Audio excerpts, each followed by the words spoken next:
Assalamualaikum warahmatullahi wabarakatuh. Kami dari kelompok 8 akan menjelaskan materi tentang implementasi ekonomi biru dalam pengelolaan sumber daya laut dan pesisir di Sumatera Barat.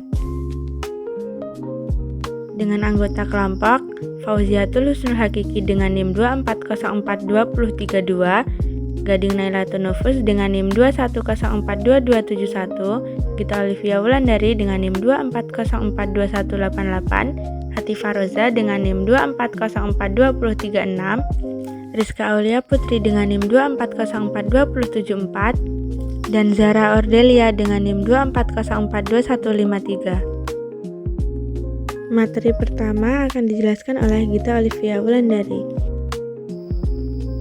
Ekonomi biru merupakan model pembangunan yang bertujuan untuk menciptakan kemajuan ekonomi dari sektor kelautan dan perikanan, sambil tetap menjaga keberlanjutan sumber daya dan ekosistem pesisir laut.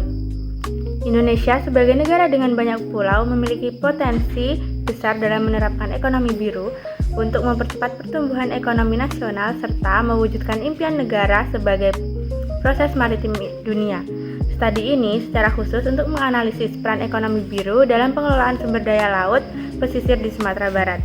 Dengan fokus pada Kota Padang sebagai lokasi penelitian, wilayah pesisir dan laut di Sumatera Barat memiliki banyak potensi, tetapi penerapan konsep ekonomi biru di area ini belum maksimal.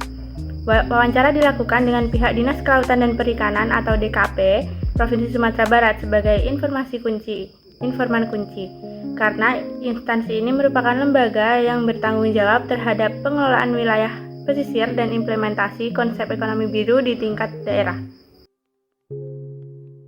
Materi kedua akan dijelaskan oleh Rizka Aulia Putri. Baik, implementasi ekonomi biru di Padang yang pertama yaitu adalah aksi bersih pantai yang rutin dilakukan. Nah, kegiatan ini tidak hanya bertujuan untuk mengurangi penumpukan sampah, tetapi juga membangun kesadaran masyarakat pesisir bahwa kesehatan laut berkaitan langsung dengan ekonomi daerah. Implementasi ekonomi biru pada tingkat lokal idealnya dimulai dari intervensi ekologi sederhana seperti rehabilitasi ekosistem, pemulihan kualitas lingkungan, dan pengurangan polutan. Aktivitas pembersihan pantai yang dilakukan oleh pemerintah Sumatera Barat sesuai dengan prinsip tersebut. Selanjutnya akan dilanjutkan oleh teman saya.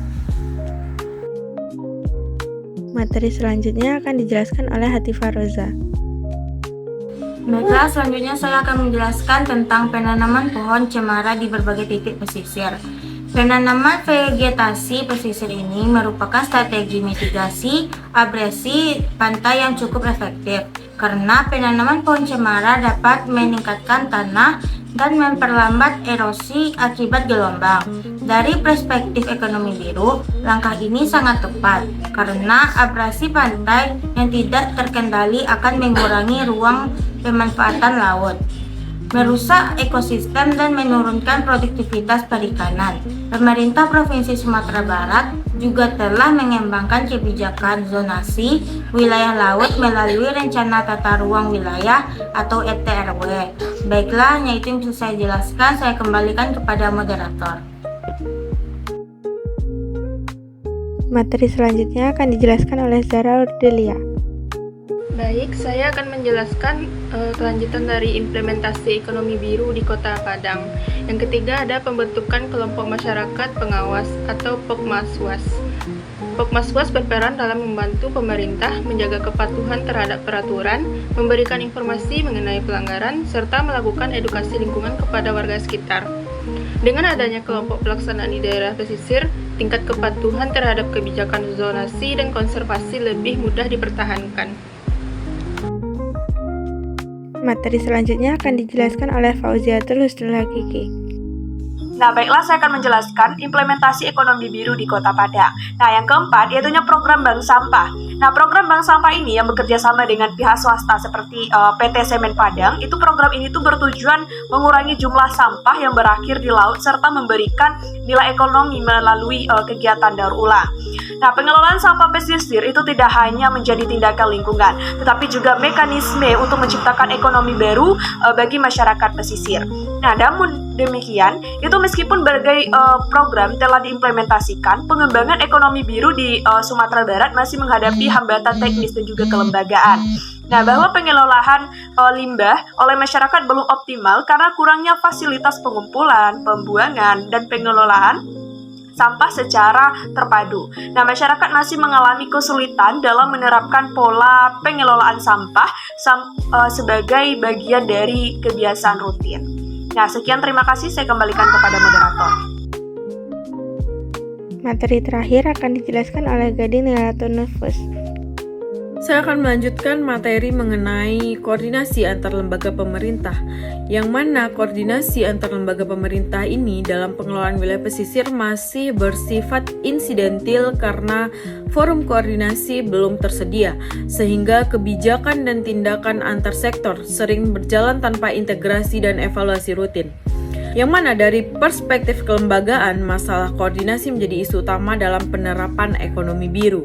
Namun, kondisi ini terlihat jelas di Sumatera Barat karena koordinasi antar instansi hanya dilakukan ketika muncul program atau kegiatan tertentu, bukan sebagai kegiatan rutin yang terstruktur.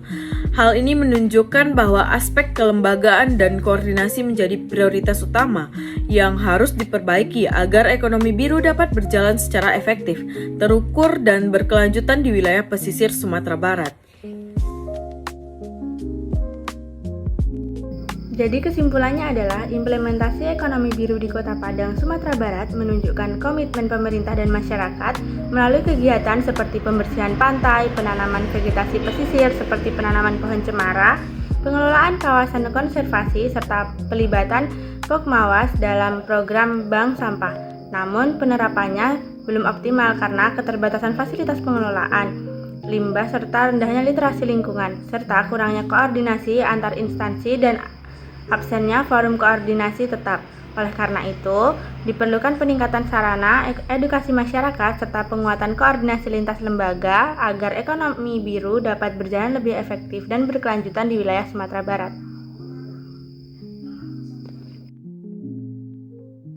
Baiklah, sekian materi yang dapat kelompok kami sampaikan. Mohon maaf apabila ada kesalahan dan kekurangan. Kami akhiri. Wassalamualaikum warahmatullahi wabarakatuh.